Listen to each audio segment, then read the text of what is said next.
मध्यरात्री सायलीची अचानक झोपमोड झाली. दारावर कोणीतरी नॉक करत होतं. इतक्या रात्री कोण आलं असेल? दारावर आता नॉन स्टॉप टकटक टकटक टकटक होत होती. आले आले, थांबा. सायली चिडून ओरडली. दारावरची अखंड टकटक थांबतच नव्हती. तिने चिडून दार उघडलं, पण दारात तर कुणीच नव्हतं. सायलीनं वैतागून दार लावून घेतलं. बेडरूमकडे जाण्याकरता वळताच पुन्हा टकटक सुरू झाली. आता मात्र सायली जाम वैतागली. जशी ती दार उघडायला जाऊ लागली तशी टकटक वाढू लागली.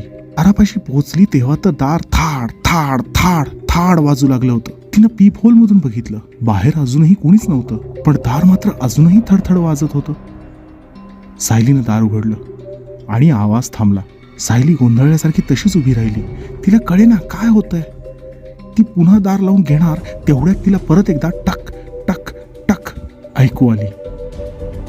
आता मात्र सायलीला दरदरून घाम फुटला. खसा कोरडा पडला. तिच्या पायातली शक्ती गळून गेली. कारण सायलीला पहिल्यांदाच लख्ख जाणीव झाली की तो आवाज स्पेअर बेडरूममधून येत होता. सायली अत्यंत काळजीपूर्वक बेडरूमकडे सरकू लागली. तिच्या पावलांची चाहूल लागल्यासारखा तो टक टक टक आवाज आता घाईघाईने सुरू झाला. बेडरूमजवळ पोहोचताच टकटक एकदम थांबली. फ्लॅटमध्ये पुन्हा शांतता पसरली. सायलीला अचानक थकवा अनावर झाला. घडी पडावी तशी ती एकदम मुडपून फरशीवर पडली. फरशीच्या थंड स्पर्शाने तिला किंचित बरे वाटले. तेवढ्यात अलमारीमधून थाड थाड थाड आवाज येऊ लागला. काय घडतंय हे कळायच्या आत आवाज एकदम कर्कश झाला. सायलीनं कान घट्ट दाबून घेतले, पण त्याचा काही उपयोग झाला नाही. तो आवाज कानात अजून थैमान घालत होता. कानाच्या पडद्यांना वेदना होऊ लागल्या होत्या. सायलीनं उरली सुरली ताकद पणाला लावून दार उघडण्याकरता अलमारीच्या हँडलला हात घातला आणि एकदम आवाज बंद झाला. घरात पुन्हा निव्वळ सन्नाटा उरला होता. सगळं स्तब्ध होतं. कानात छातीची धडधड तेवढी वाजत होती.